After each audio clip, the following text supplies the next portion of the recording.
Okay, for our first problem, we're going to talk about an equation for this graph. It's kind of 1 over x, but of course, it's been moved. Do you see it's been moved to the left? Do you see it's been moved up?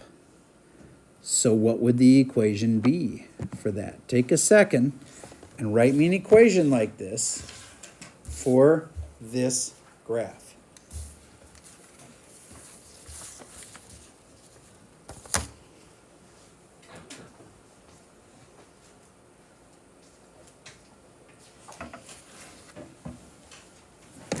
All right. Did you realize it was moved 3 to the left? Because look, it's moved over this way 3 spots. So you should have put a +3 right there. And it's been moved up 1, you know, like it went up from being right on the x-axis. It moved up 1, +1. Raise your hand if you had that one right. Awesome. Okay, now let's go the other way around. I gave you the equation. You tell me the asymptotes, and you got to know which one's which. I will give you a hint. This one right here is the easier one because it tells you that it's x. And so it's an x equals, and that's the vertical asymptote. And you don't trust it. If you start with that, it's so much easier because then you'll know the other one has to be the other asymptote. I already did the vertical one, so it must be the etc. All right, try to figure out the 2 asymptotes, the horizontal one and the vertical one. And I'm not going to tell you which one's which again. You got to make sure you put them in the right spots. If you reverse them, it's wrong. You got to know the difference. All right, I'm going to pause while you try to get these 2 asymptotes, and then please make the actual graph for it. If you want to pull up graph paper, I think that would make your life way easier. Just go to the 3 dots on Notability. Pull up some graph paper and graph that puppy. If once you get the asymptotes in, it's easy. You just put in 2 dots and the little swooshes. If you don't know what I'm talking about, you're not prepared for the test tomorrow. All right, I'm going to pause while you guys try this one. Name the asymptotes and then graph it. All right, so I don't know if the factoring is going to be the problem for you or if the graphing like this is going to be the problem for you, but let's see if we can get all your issues fixed before tomorrow's test. The vertical for this one would be x equals -8. You don't trust it. It goes the opposite of the way you would think. And vertical is zertical. That's this one. You've got to know those apart. And then the horizontal is this one, because like by logic, it must be the other one. And that's y equals horizontal. I gave you that dumb little word to try to remember it. And so then you go over here to x is -8, and it's like way over this way. And there'll be an asymptote 1, 2, 3, 4, 5, 6, 7, 8 right there. And the horizontal is like the horizon line down 4, like that. And then I like to just do it this way. Put a dot here and a dot here and go closer, closer, never touch. Closer, closer, never touch. When would you ever put it here and here, like the red ones? When it's flipped. If there had been a negative in the front here, then you would have done the other ones. But you should be doing the green ones, not the red ones. Who all had that one right? Raise your hand if you did. Okay, awesome.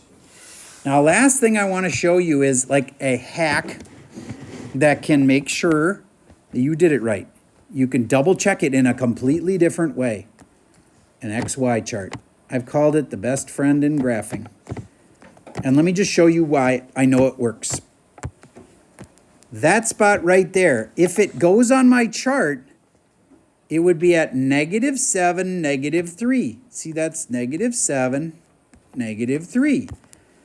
Does it really work, though? Well, I put it in here, -7. Do I really get -3? And this would be 1 minus 4, which is -3. It worked. If you do that, you can know you did it right. So double checking a point like that would be really smart. All right, let's do one more graphing one because there's literally like 4 questions on the test that are graphing, which is a lot out of 13. That's like, you can't even get a B without knowing how to basic graph. All right, let's have you basic graph this one. It's like the R2 version of it, except this time I'm throwing a negative in right there. And you just have to graph it and tell me the transformations. Hint, it's just where did it move?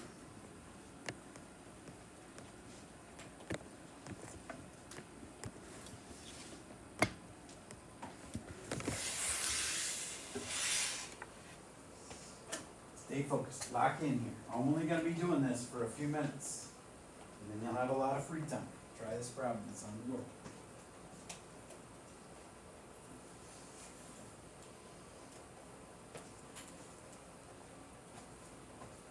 This is like 2 test questions at once.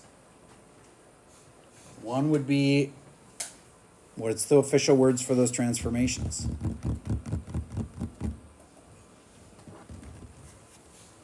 And some of you might be like, but what am I supposed to do for the asymptote? There's nothing out here. What would you say to them if there's nothing out there? You could say there's a +0 out there. So there is something to tell you the asymptote.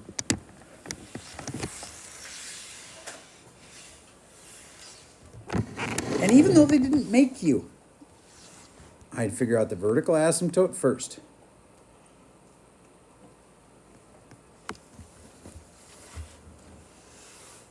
I'm going to pause, we give that a shot. All right, here's how it went. The transformations are to go left 3. And did you know that that is a vertical? Did you remember vertical reflect? If you just said reflect, you'd have lost the points. There's 2 kinds of reflect. If it had been inside here with the X, then it would have been a horizontal. But it's on the outside here. Whether it's in the front or moved up to the top, either way, those are both on the outside. That's a vertical on the outside. All right, then to actually graph it, I go dotted line left 3 like this. And it doesn't move up at all for the horizontal one. It stays right there. Then normally you would put it here and here. Did you catch that you don't do it there? Instead, you do it upper left and lower right. And it looks like that. Raise your hand if you had that one right. Okay, any questions? If you're not getting this, this is your last day to get it. There's no extra morning help I can do for you tomorrow. I have a meeting that I have to go to on Wednesdays. So only Tuesdays and Thursdays. So you got to ask me questions in class if that didn't work for you. I'm going to show you this XY chart that could have caught any mistakes. Like if you had it wrong, this would have caught it. That spot right there that I thought it was at -2, -1. And I can see if it worked. If you had some other point, you could have checked it. I check and see if -2, -1 really works by putting it in here. -2 would give me -1 over 3.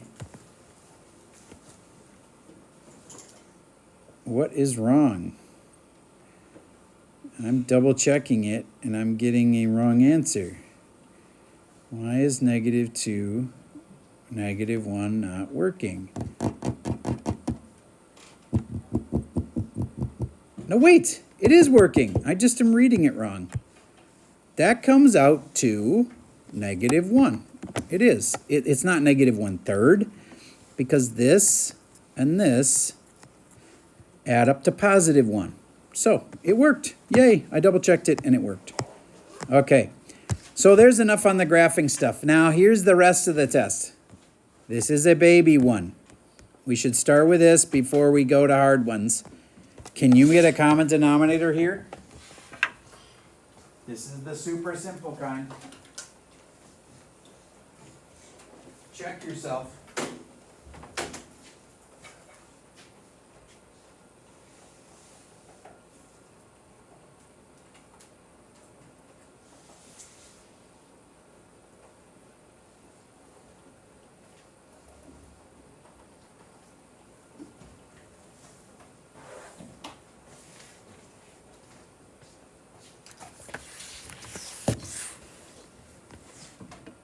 You times by the other denominator. And then when you look back, if that and that are the same, you did it right. 3x is your denominator. On the top, you have 6 plus x. Technically, you should write the x first. I wouldn't probably have marked that wrong. X plus 6 over 3x is your final answer. You cannot cancel those. The x's, I mean. Because this one's a times and that one's a plus. And so you can't cancel. It's done. That was the answer. Okay, now let's move to the harder kind. This has got a lot of factoring. And if you forgot how to factor, you need to remember that now. That factors. It should be just like automatic. Oh yeah, I can factor that easily. This factors. You should be able to factor that easy. You should know that divide changes to times, and then you flip these.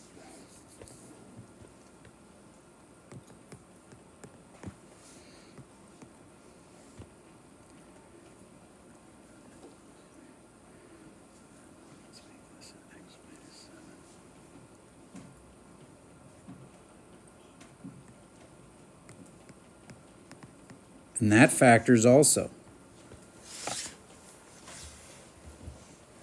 Maybe the factoring is your weakness. If it is, come up and catch me early in the work time, and I'll be able to help you.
Welcome.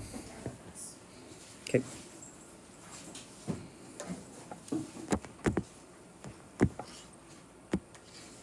All right, so I hope you knew it was x minus 7 and x plus 1.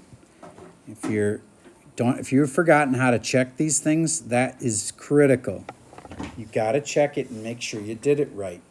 Check it with this is negative 7x and this is positive 1x, and together that makes negative 6. Okay, this kind's x plus 3 and x minus 3. I already changed it to times, and I flipped these around. So now the x plus 3 that was on the bottom is on the top. I'm going to throw in the implied parentheses there. And then last but not least, that factors. 2 comes out, x minus 7. Why is that important? Because look, there's an x minus 7 here and here, which will cancel. And then there's an x plus 3 and an x minus 3 that will cancel. And don't forget this 2 down here. This is pretty much the answer, except there's also a 2 with it. X plus 1 on top. Parentheses are implied, not required. But those parentheses would be required, because otherwise you'd be saying it's 2x minus 3 instead of 2 times parentheses, x minus 3. So that and that make my denominator right there. There's my final answer. Now, if you got that one wrong, it's probably because of the factoring. And you should practice it. How? If you're out of problems on the worksheet, there's a practice test. It's got a lot of them you could practice that factoring on. Okay, now we've covered pretty much everything except this, I think, is the easiest problem that will be marked wrong 1,000,000 times. See if it gets you.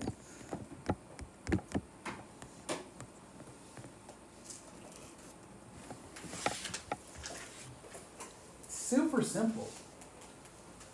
But there's a negative that's just going to destroy a lot of people's day.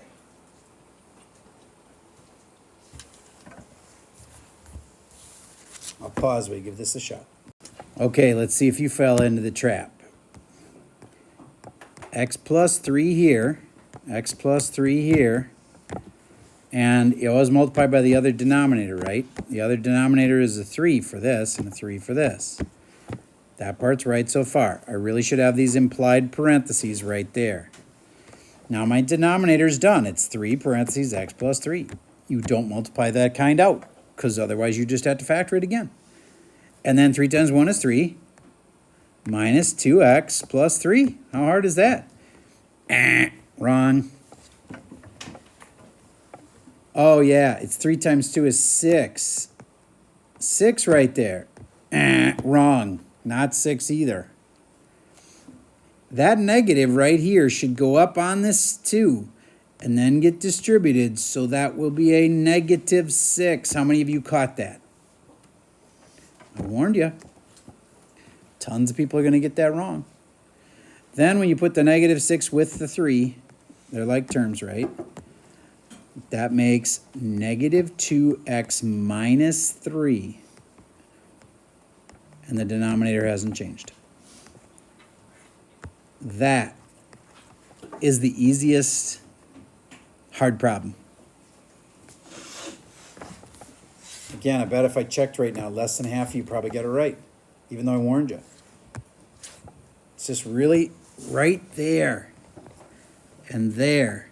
You got to multiply those together and get negative 6. Okay, so now you have a worksheet. Job number 1, do the worksheet, and then I'm about to post the key, and then you can check it. Job number 2, optional. Practice test with a key. I would go work on anything that scares you. Anything you're like, oh, I'm pretty bad at these. I'd do a practice of one of those, and then check it against the key there. Then the test is tomorrow, and then conferences are the next 2 days. And parents talk about this kind of stuff. They'll be on Facebook, like telling each other, oh yeah, conferences are tomorrow. And even if they don't come to conferences, they're going to be looking at grades. So let's have a really good test tomorrow. And then last thought here, and this is really important. The sub is going to be watching very closely for cheating during the test. They'll be walking around, and if they suspect that you are cheating, they're going to write your name down, and it is going to be so gross. Because then I got to talk to you about that. I got to try to tell if you actually did cheat or not. And that is really not fun. It involves a conversation with me and you and your parents and sometimes an administrator. So please keep your eye on your own paper. When you're done, turn it in, and then you're good. Once your test is turned in, unless you were to be taking pictures of a test. Oh, so gross. Please be very careful tomorrow that when I'm gone, the sub is handing out these tests, that you keep your eyes on your own paper and keep your phone away from other people's tests. All right, that's all I got for you for today.